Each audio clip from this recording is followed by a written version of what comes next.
Чацвер 24 кастрычніка. Вітаю, шаноўнае спадарства. Эфір працягвае Белсадзум. З вами Вітаўт Ціўчык. І сёння ў нас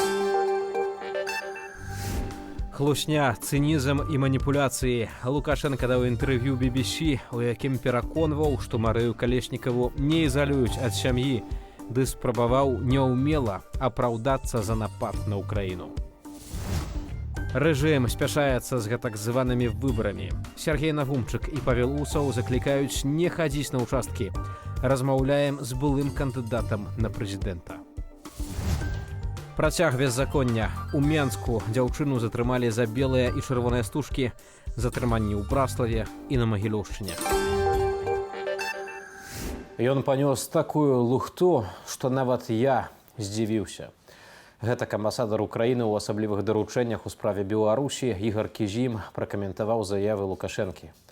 Узурпатар у інтэрв'ю журналісту BBC Стыву Роузенбергу на пытанне, чаму той не падтрымаў Украіны, заявіў, што украінцы, нібыта, цытата, расчлянілі целы 5 забітых беларусаў. Але хіба што найбольшы шок у дыпламата выклікала тлумачэнне дыктатарам нападу расійскіх войскаў на Кіеў з тэрыторыі Беларусі. У нас были учения, на которых было задействовано несколько тысяч человек российских войск. Эти войска на учениях в Беларуси были в основном с Восточного округа. Дальше даже, чем мы с вами находимся, за Уральем. Эти войска были. И Путин начал выводить эти войска из Беларуси. Они были на юге Беларуси. И по этой дороге, мимо границ с Украиной, он начал вывод этих войск. Это дело Путина. Куда выводить войска? Через Киев. Он бы мог через Минск вывести. Предупредил меня и попросил разрешения. По территории войска могут передвигаться только с моего разрешения. Вот он и передвигался на Гомель. Но почему он повернул на юг, на Киев? Это спросите у Зеленского. Спадарства, з намі на сувязі палітычны аглядальнік Радыё Свабода Юрый Дракахруст. Спадар Юрый, вітаю вас. Добрый день. Тое, што звярнула маю ўвагу, гэта перадусім заява Лукашэнкі ў гэтым інтэрв'ю, такая нейкая, не ведаю, спроба дзіўная апраўдацца за тое, што расійскія войскі атакавалі Украіну з тэрыторыі Беларусі ў 22-м годзе.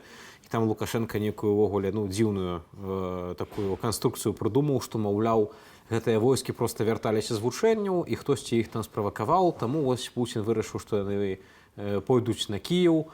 Вось, прытым Лукашенко зноў-такі казаў, што без ягонага дазволу па тэрыторыі Беларусі расійскія войскі хадзіць не могуць. І вось асабіста я пабачыў такі яшчэ момант, што у гэтым відэа, якое апублікавала Белта з гэтага інтэрв'ю, гэта акурат кавалак яны выразалі, нягледзячы на тое, што Лукашенко напрыканцы сам казаў, што, маўляў, дайце ўсё, што я сказаў. На вашу думку, навошта ўвогуле Лукашенко, на каго разлічана такое тлумачэнне? Ведаеце, оно сапраўды такое крыху камічнае нават. Так бы мовіць, як в советской песне, он шел на Одессу, он вышел к Херсону, як бы, вядома, что самолеты с Беларуси летели на Гастомель, прямо в сердце Украины, под Киев. Акрамя таго, окей, як бы пошли туда, свернули, а з лютага по кастрычнік регулярныя палёты ракет і самолетаў по украинских городах, это так само выпадково и шли в один бок, а попали, это видовочно. Видовочно, что это отговорки, але з іншага боку цікава, что яны ёсць, эти отговорки. Бо он бы мог сказать, да, дал территорию, да, предоставил каб бандеровцам, каб нацистам дать отпор, каб наши русские браты дали. Он этого не говорит. И вот это вот по сутнасці лукаўства, хлусня, это насамрэч дэманстрацыя захаду. Я гэтага не хацеў. Меня да гэтага прымусілі. Я і цяпер не хацеў бы далей в это ангажавацца, но вы ж разумееце маё становішча, я ж, як бы, яны ж і да мяне могуць прыйсці. Вось, і таму, як бы, увайдзіце в маё становішча, зразумейце, ацаніце тое, што я все ж таки беларускае войска не паслаў. Это ж не выпадковае інтэрв'ю, якое даецца BBC, а не Першаму каналу. Хаця ў той жа дзень, дарэчы, і Першаму каналу даў, каб збалансаваць. Вось. Это послание Заходу, заходнім элітам. І это, я думаю, в межах той больш шырокай кампаніі як бы заляцання да захаду. У межах гэтага заляцання і рознага кшталту заявы адносна і захада, і Украины, і тыя ж вызваленні, хотя в этом же интервью он сказал, не-не-не, это вызваление, это не предмет гандлю, это вот я просто такой добрый, я такой. Ён нават сказаў у інтэрв'ю, што мне ў справе вызвалення палітвязняў, маўляў, ён сказаў, маіх людзей напляваць на меркаванне захаду.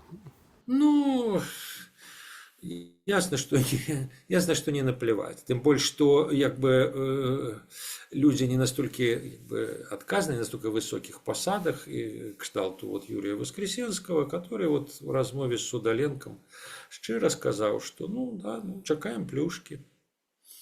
Ты эти іншие, зняццё санкцыяў, візіты, там, а хай прыязджае Сікорскі.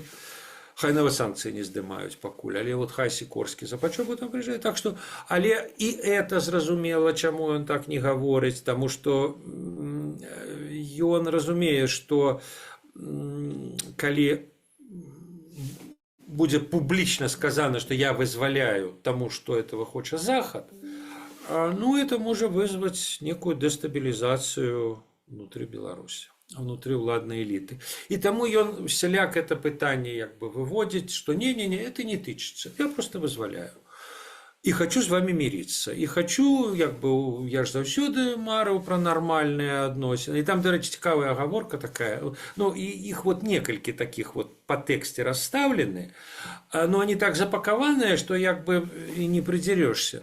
Когда он говорит, ну да, вот Россия, все, Россия, Путин, Путин. Ну, Путин отстаивает интересы России, российского народа, а я белорусского. Но они пакуль супадаюць. А там поглядим. І яшчэ одно, что-то он наконт Путина так само говорит, значит, что ну вот Путин так думает, он кажет, ну мы можем его осуждать за это. Ну он такой, ну что мы зробим? Ну это Россия такая, что вы хотите? То есть, так само, нібито как бы ничего кепского не сказано, ну той же час такое, ну вы же разумеете. Вот. Это недавно цікавае інтэрв'ю былога польскага амбасадара было Машкевіча, і ён там распавядаў свае размовы з Лукашенко на пачатку нулевых. И когда Машкевич, ну то ли, так сказать, со стёбом, то ли он шчыра так думал, и казаў, что вы ведаеце, вот Путин, глядите, там рынковые реформы, там с Заходом сближается. И Машкевич пишет, Лукашенко ему сказал, молодой человек, вы не разумеете, что это за человек. А я разумею. И вы доведаетесь, кто он такой. Вот. Так что я думаю, что иллюзий у него нават тады не было, а теперь тем больше. Вось. Але ну вот он гуляет, он гуляет такую гульню, довольно циничную, не без разлика. Вот я не могу сказать, что як бы ён абсолютно гарантавана нічога не выйграе. Гледзячы па ўсім, ну вот быў візіт, вот приехаў чыноўнік з Дзярждэпу, не самы высокі, гледзячы па ўсім, Лукашенко сам з ім сустракаўся. Ну это такой шерпа. Это не значит, что он привез какие-то конкретные пропановы. Ну, магчыма, приехаў человек, сказал, да, мы вас почули. Мы почули ваши заявы, мы почули ваше вызволенне 100 человек умовных.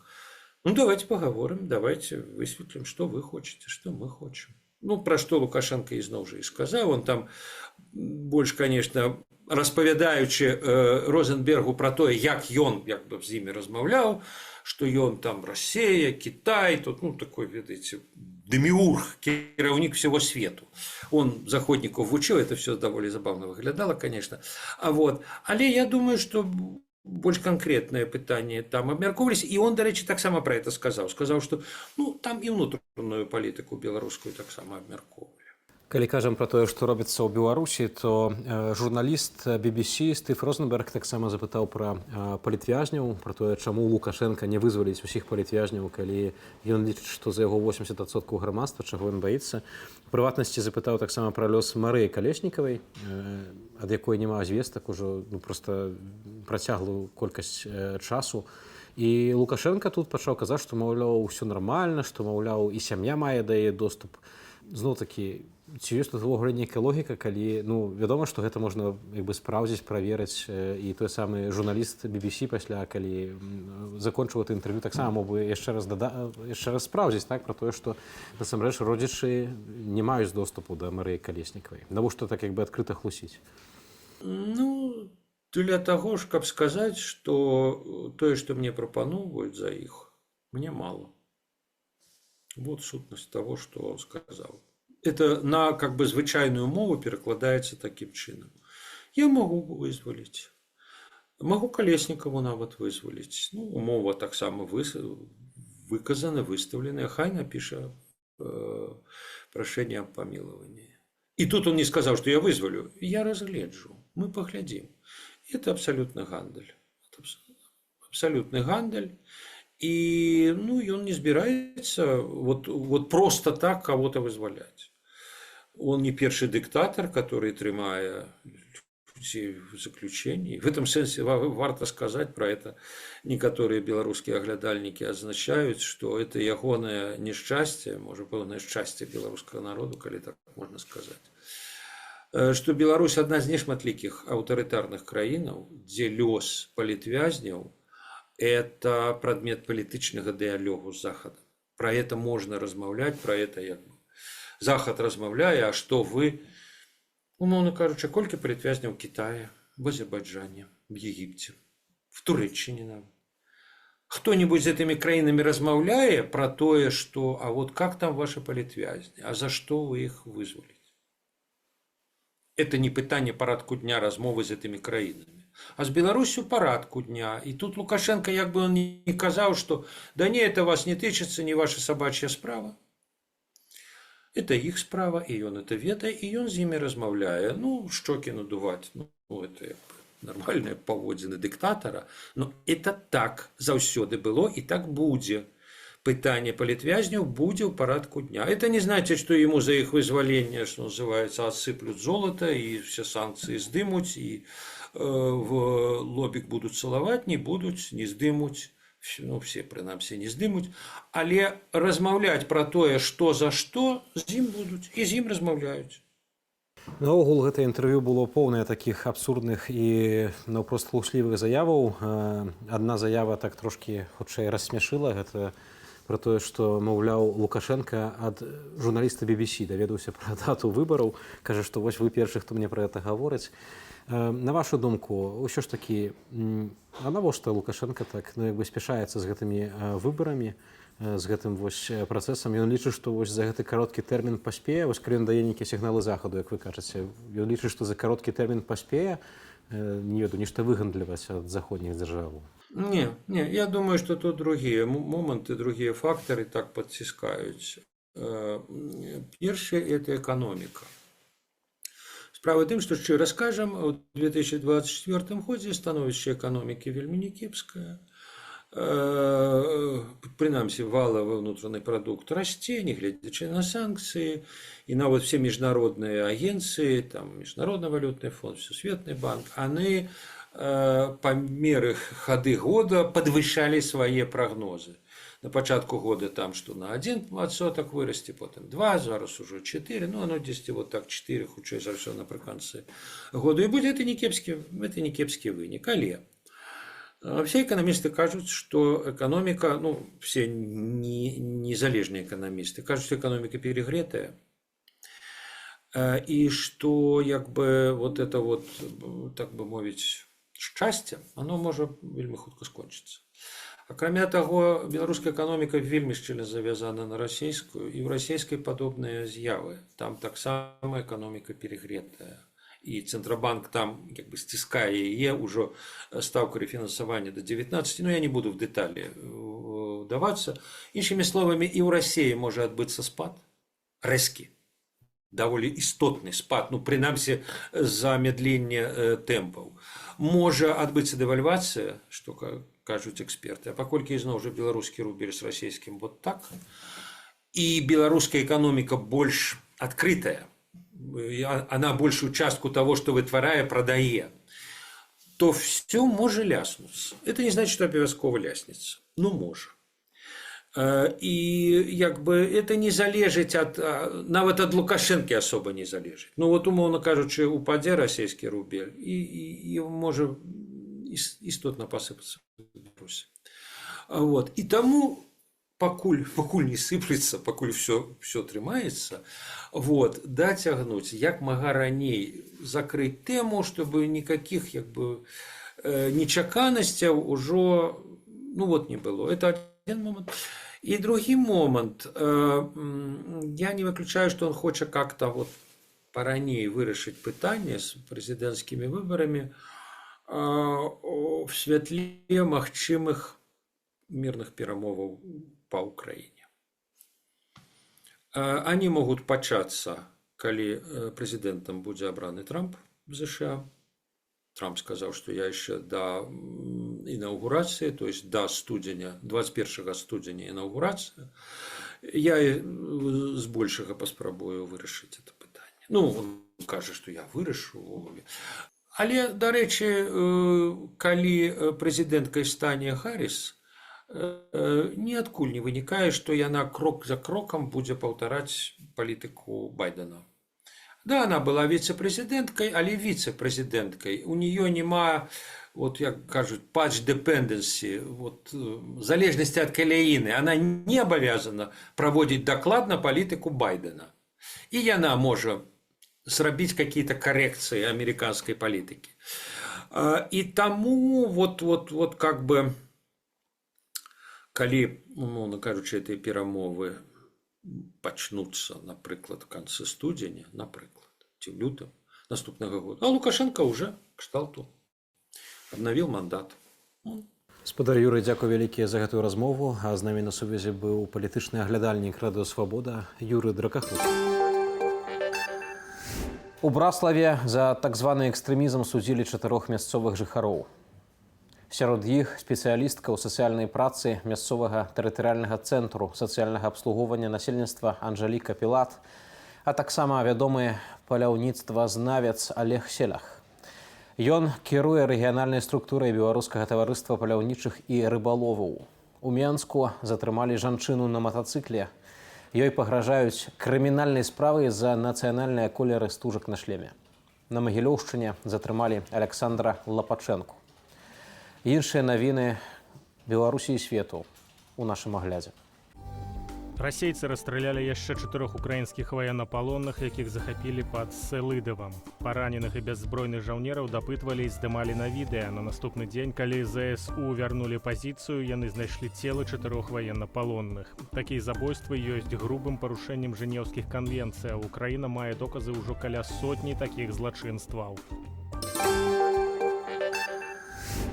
На саммите БРИКС у расійскай Казані Владимиру Путину показалі прототип новай валюты арганізацыі. Паводле некаторых задумаў яна мусіць стаць альтэрнатывай амерыканскаму долару. Адметна, што на купюры ёсць выявы сцягоў не толькі краінаў-чальцоў, але і краінаў-кандыдатаў на ўваход у БРИКС, у тым ліку Беларусі. Прычым лукашэнкаўскі сцяг намалявалі з памылкай, арнамент размясцілі не з левага, а з правага боку. Сама найменей 4 загінулых ад тэракту на вытворчым аб'екце турэцкая авіякасмічная кампанія, размешчаная ў ваколіцах Анкары. Абноўленыя звесткі пра ахвяраў паведаміў прэзідэнт краіны Рэджэп Таіп Эрдаган. Днём раней відавочцы назіралі клубы дыму і пажар. Між тым колькасць нападнікаў на аб'ект, як і тое, што менавіта там адбылося, дакладна невядомыя. Улады хутка закрылі фота і відэа з месца здарэння. Цэнтр выбаркам апублікаваў лагатып выбарчай кампаніі на пасаду прэзідэнта, але амаль адразу выдаліў. Закавыка ў даце. Днём выбараў памылкова пазначылі 25 лютага 2025 года. Неўзабаве ЦВК размясціў новы лагатып з правільнай датай 26 студзеня. Тое, што выбары пройдуць менавіта ў гэты дзень, стала вядома учора. Між тым, раней Белпол са спасылкай на інсайды ўнутру сістэмы называў меркаванай датай выбараў 23 лютага. Намеснік старшыні Рады БНР Сергей Навумчык звярнуўся з адкрытым лістом да Святланы Ціханаўскай. Дэпутат незалежнасці раскрытыкаваў заклік дэмакратычных сілаў прыйсці на гэтак званыя прэзідэнцкія выбары і паставіць адзнаку супраць усіх. Не падтрымлівае гэтую ідэю і палітык вольнай Беларусі, палітолог Павел Усаў. Напярэдадні абраная прэзідэнтка Беларусі Святлана Ціханаўская, аб'яднаны пераходны кабінет і каардынацыйная рада зрабілі агульную заяву наконт так званых выбараў, прызначаных рэжымам на 26 студзеня 2025 года. У сітуацыі адсутнасці рэальнага выбарчага працэсу дэмакратычныя сілы заклікалі выказаць пратэст шляхам галасавання супраць усіх. Спадарства, з намі на сувязі Александр Міленкевіч, былы кандыдат на пасаду прэзідэнта Беларусі ў 2006 годзе, а цяпер пазаштатны дарадца Святланы Ціханаўскай у пытаннях еўрапейскай інтэграцыі. Спадар Александр, вітаю вас. Вітаю, Сергей. А як вы ацэньваеце вось гэтую стратэгію дэмакратычных сілаў, апублікаваную напярэдадні пра тое, што варта прыйсці на гэтыя лукашэнкаўскія так званыя выбары і прагаласаваць супраць усіх? Мы усе разам, дэмакратычныя сілы, занадта много увагі ўдзяляем календару Лукашэнкі. Вот у яго выбары, самапрызначэнне мы это разумеем, і мы так много говорим, а якая будзе наша стратегія, што мы можем зрабіць. Самое важное, конечно, говорить, что выбораў нема вельмі давно і не будзе, пакуль будзе Лукашенко. Галасы не лічаць. Но вот вы узгадали, что я кандидатом был в 2006 году. У нас 73 тысячи было у локальных комиссиях людей. И на это 73 тысячи у нас было там, максимум 5 человек демократов. Вот и все. И подлика голосов нема. Потому что, конечно, самое важное весь час повторять, что выборов нема. А я думаю, что на Беларуси большасць про это ведае. І ведаеце, тады по календарю Лукашэнкі можно там и ў дажынках удзельнічаць, таксама каментаваць. Можна выкарыстоўваць много іншых інструментаў. Я заўсёды думаю, што нам варта думаць, як палякі рабілі это ўсё. Вот скажыце, калі палякі выйшлі з трумы пасля вайсковага становішча, ці яны думалі, як пра ўдзельнасць ім у выбарах камуністычнай партыі. У іх яна называлася Аб'яднаная рабочая польская партыя. Яны пра это ўвогуле не думалі. А пра што ж яны думалі? Яны думалі, як яны выйграюць Польшчу пасля Ярузельскага. Я думаю, што нам таксама гэта вельмі важна. Можа паказацца, што я пра тэорыю кажу, што я кажу пра такія рэчы, але падрыхтавацца да пераняцця ўлады суперважна. А калі людзі знойдуць смеласць, не пабаяцца, што паўсюдна камеры і змогуць выключыць там усіх, і добра, што... Але што яны дакажуць? Дакажуць камісіям, што такіх людзей больш, такіх людзей менш. Не гэта тэма размовы. Самі настаўнікі там у асноўным, якія лічаць галасы или імітуюць падлічэнне, яны выдатна ведаюць, што людзі думаюць не так, як хацелася б уладзе. Вось вы згадалі пра польскі досвед, але ўсё ж такі ведаем, што ў Польшчы ў параўнанні з той сітуацыяй, якая цяпер ёсць у Беларусі, ўсё ж такі гэтыя рэчы былі мякчэйшымі і лідараў апазіцыі павыпускалі ўжо ў 83-м годзе, так, праз 1,5 года пасля ўвядзення ваеннага становішча, і аж такіх умоваў для палітвязняў не стваралі, як тое, што робіцца цяпер у Беларусі, ды зрэшты і людзей у пераліку на колькасць насельніцтва было менш тады ў Польшчы у турмах, і ў іх была магчымасць думаць. Тут падаецца, што рэжым увогуле хоча, каб людзі перасталі думаць пра сваю будучыню. І Лукашенко адкрыта вось таксама гаворыць пра тое, што вось там гэтыя ўсе так званыя беглыя, нават калі б яны вярнуліся, то яны там нічога не выйгралі. Сам, канешне, забываючыся пра тое, што ён сам хлус і увогуле не мае права ніякіх выбараў ужо прызначаць, проста павінен сысці. Гэта сапраўды так. Сумленныя палякі, лідары салідарнасці, калі параўноўваюць, як было ў іх і ў нас, то кажуць, што мы ў выдатных умовах просто былі ў турмах, там і прастыня была, і падушка была, і не разбівалі шкло, каб было холодна зімой, і тым больш не было гвалту. у турмах.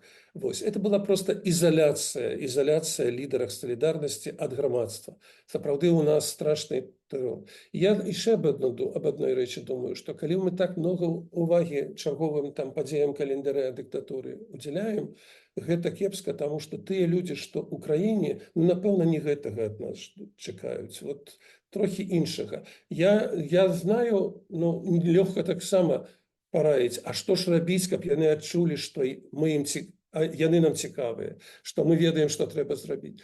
Але я думаю, што як большасць, напэўна, беларусаў, што менавіта тыя людзі, што там вырашаць лёс вот этих вот зменаў, якія маюць наступіць пасля адыхода дыктатуры.